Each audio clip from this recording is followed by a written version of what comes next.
Hello and welcome to Comfort Dad Cooks. Today on Comfort Dad Cooks, we're making curry, and a lesson about curry. So when I was a kid in England, on a Saturday night, my dad would organise an evening which we call family night, and it was really lovely. We used to have special food of some description, or just be together, play board games, watch a bit of television.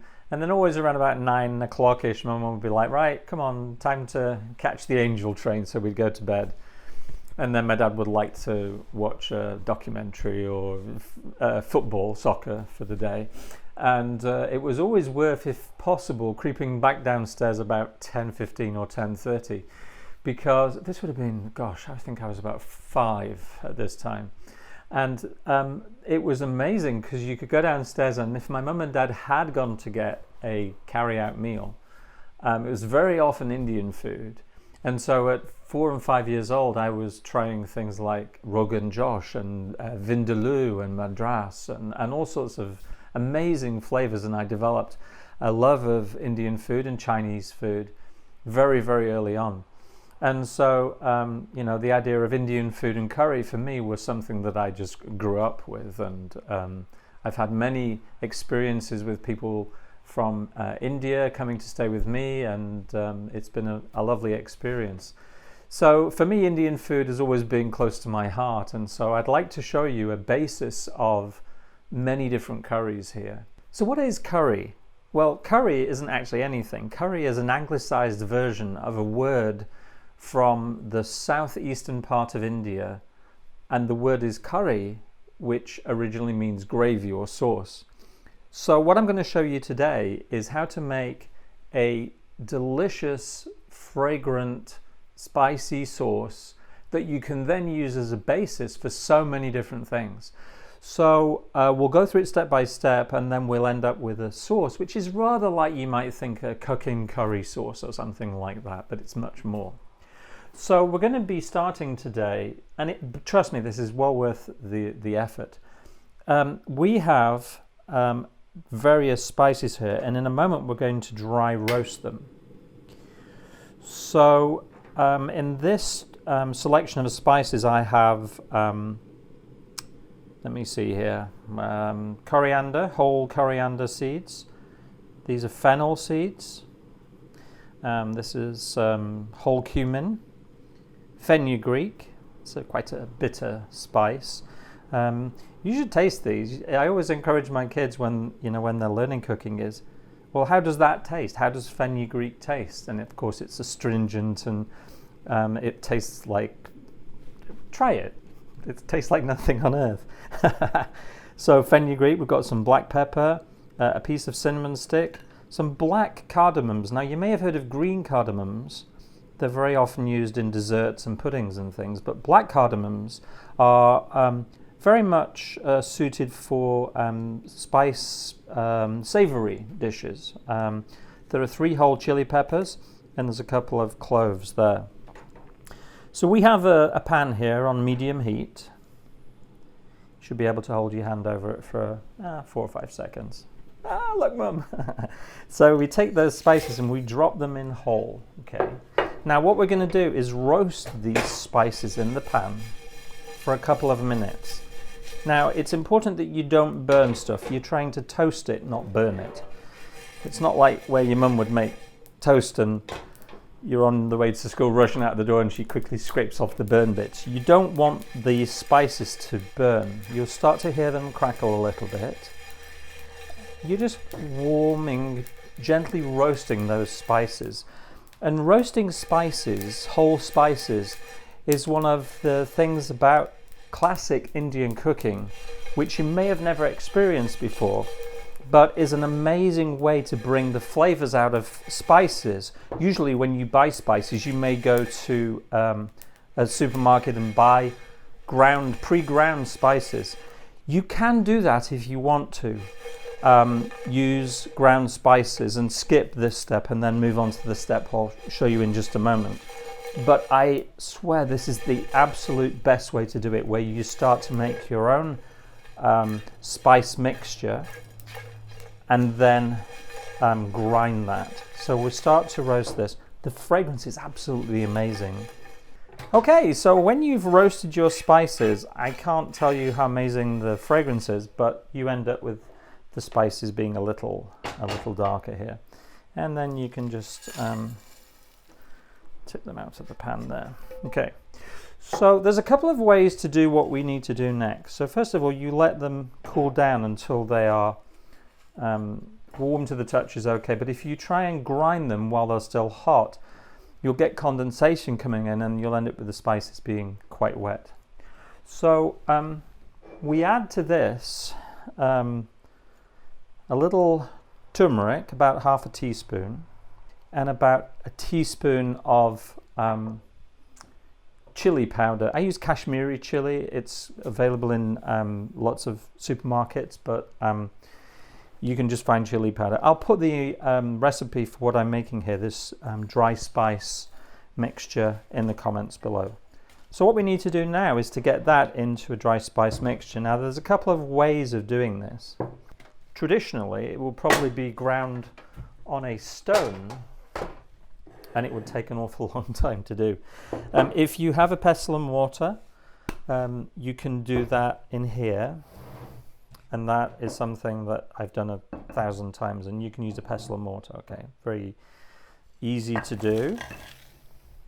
Just takes a little bit of time. Break down the spices, but thank goodness for modern technology, because what I like to do is to do this all inside a coffee grinder. Now, this is one kind of coffee grinder. There are different ones that you can get, and if you're making anything with spices that you want to start using whole spices, it's a great thing to buy. You can get these for probably, less than $25 on your favorite from your favorite store. So we put the lid on there, and then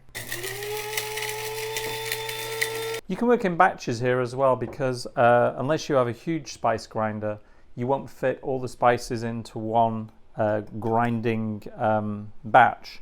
But what you want is a fairly fine powder here, and you can mix different spices in here. If you don't like it quite as spicy when you've tested this, you can add less of this spice mixture to your dish. You can add less chilies in the first place. You can start to experiment with how different spices add different layers of flavor to the spice mixture. A heat from a chili, for example, will be more tends to be on the tip of your tongue, whereas heat from ginger is more of a overall mouth heat. And we're going to be adding some additional chilies and onions and different things to the dish as we progress. So you want it to be about quite a fine spice mixture. So we're going to continue grinding here. One good way to know if the grinder has finished grinding it to a suitable consistency is when you start grinding, you'll hear lots of kind of clanking of pieces of spices and stuff inside the grinder. But as you continue grinding this mixture, you'll hear less and less noise from larger pieces of spices hit the grinder. And when you hear no noise at all, you might want to even tamp down the top of the spice grinder to get the consistency uniform. But when you hear no more pieces hitting the inside of the grinder, that's usually a good sign that the grinding has done its job. So yeah. Okay, so that's the final batch of grinding here done. Open the grinder. These things are fairly inexpensive. If you drink coffee as well, you can have a separate grinder for coffee and one for spices. So don't stick your fingers in here because there's a blade. But that's our spice mixture there. Might need a spoon or something to just help pry the rest of that out. And then we will use this on the next phase of making the curry sauce. So what we're going to do now is to use this spice mixture which we've created as a basis for a curry sauce. So we're doing this in an Instant Pot simply because it's easy to cook things under pressure. It's a bit quicker, but you could use any pot that you wish to. A typical stock pot, saucepan, something like that. So we have a couple of tablespoons of oil here. I usually use a neutral oil here, something like a grapeseed oil or a mustard seed oil or something like that. You generally don't want to be using olive oil in this because especially extra virgin olive oil. First of all, extra virgin olive oil has its own flavor which would tend to get lost in this and would not contribute well to it, but something with a slightly higher what we call a smoke point would be good here. So we're going to use a variety of ingredients here, and we're going to chop them up fairly large. You don't have to do dice on this. This is pretty quick once you've made your spice mixture. We have got one medium-ish, largish onion that goes in the pot. And we're going to saute that for a few moments, okay? So we put the onion in the pan and then just saute that for a couple of moments. And then we are going to add to this, it's about 7 whole cloves of garlic. Put those in. Again, saute that.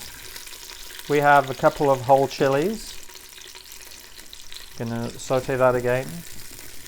Now we're going to be blending this down later on, so you don't have to worry too much about the size of the chilies, the size of the onions and stuff. This is pretty quick. You can make this dry spice mixture and keep it in a jar once it's cooled down. If you keep it in an airtight jar, like a half pint or 1 pint canning jar, you can keep it in there and you can just use this. So I won't be using all that we've made here today, but this stuff is extremely versatile. You can use it in many different dishes, many different ingredients. So we're going to saute the onion and garlic and chilies there just for a moment. Then we are going to add in, well, literally a thumb-sized piece of fresh ginger into there. We're also going to add a couple of cubed or diced tomatoes, or tomatoes if you are on that side of the pond.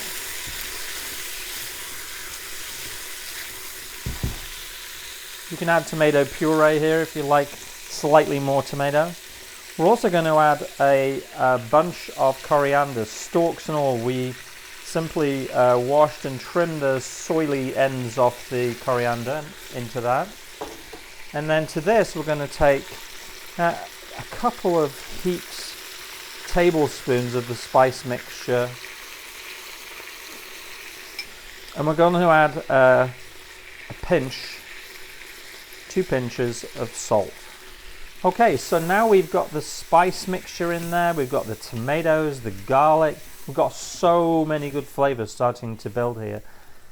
You know, the thing with heat is that heat alone, if you think of a curry as hot, heat alone is not a great flavor. I know there's been a great uptick in use of certain types of chili sauces and stuff over the last few years. I mean, that's okay, but to just have heat and very little else, what you need is a round flavor. You need to develop layers of flavor, and that's what a really good meal has, is layers of flavor. So we have here, this is 500 milliliters or just around about a pint of water that we add.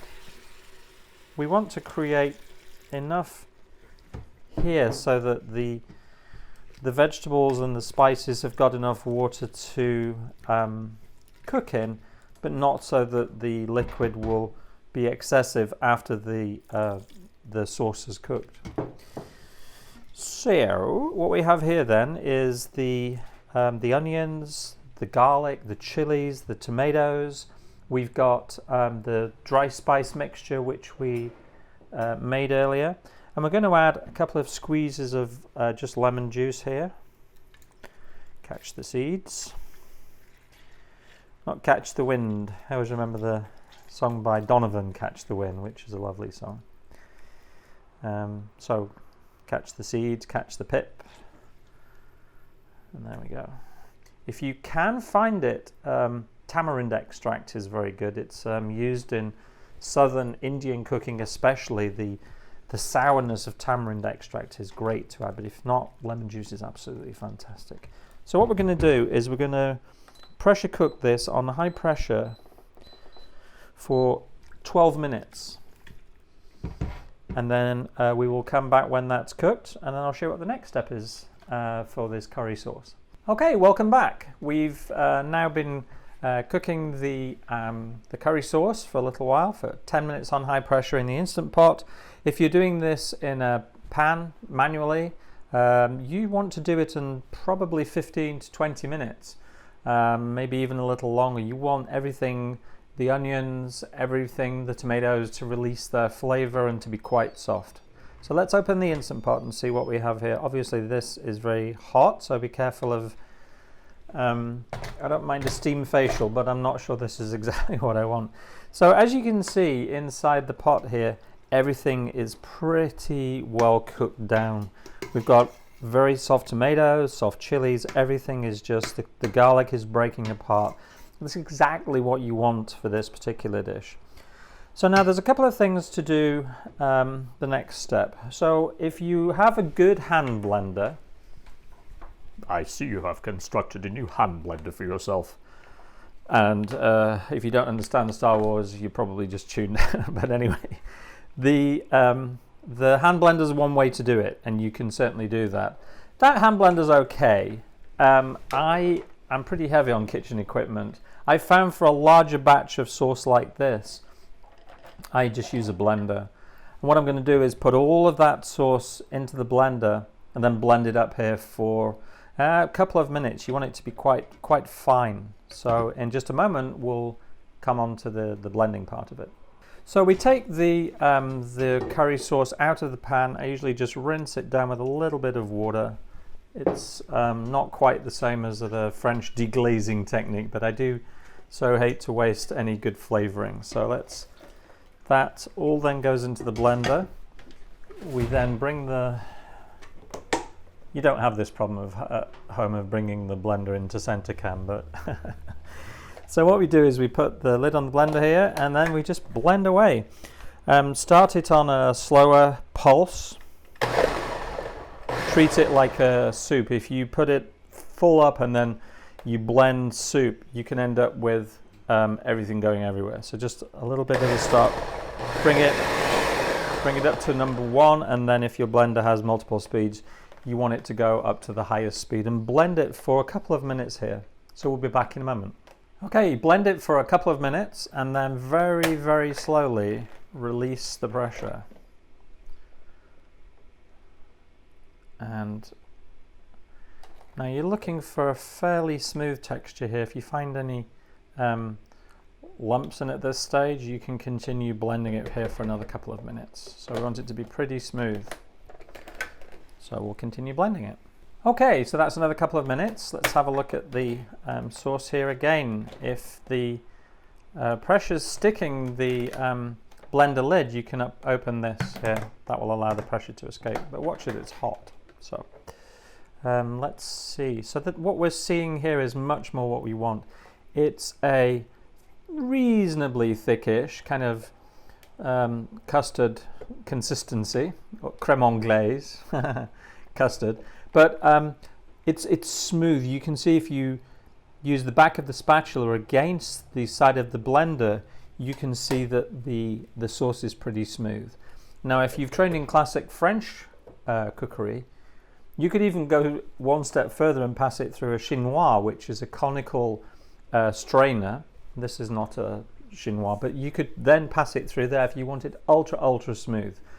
But we don't tend to do that, and this is pretty smooth as it is already. So what we want to do at this stage is to taste this sauce.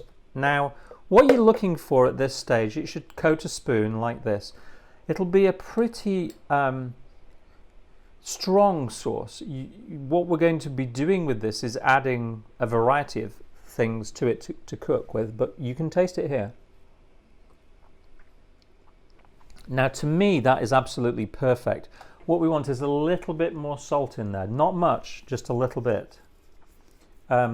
The other balance of flavors is absolutely perfect. There's good heat, there's good roundness of flavor so that it's not just hot. That would form the perfect basis of any curry dish. So let's just blend that spice back in there with the salt, just for a quick blitz here. Okay, so now that is ready to use. So the question is, okay, now you have your sauce, how are you going to use it? Well, that is really limited only by your imagination. In the subsequent shows here, we're going to be showing you how to use this to make a whole variety of dishes, but you can take this as a cook-in curry sauce. You can use it in vegetarian and vegan dishes. You can use it with garbanzo beans and potatoes. You could use it with potatoes and spinach. And it just takes a few moments in a pan or an Instant Pot. You could use it as a sauce for any kind of meat that you might like, beef, chicken, pork if you wanted to, fish. You could add some coconut milk to it. There are so many ways that you can use this and make it additionally versatile. But this is my interpretation of curry sauce, and as I mentioned, so many ways to use it. I will put the recipe for this in the comments section below. If you've anything that you would like me to cook on Comfort Dad Cooks, please leave that in the comments below. And if it looks interesting and inspiring, even if I've not cooked it before, I will certainly research it. But I would love to be able to bring dishes to you that you've always wanted to know how to cook, share my experiences of them, and share some stories. I'm sure I have some. And thank you for your time today. Thank you for your comments on my previous videos as well. And thanks again for joining Comfort Dad Cooks today. And we'll be coming out with a new edition very, very shortly. So thank you.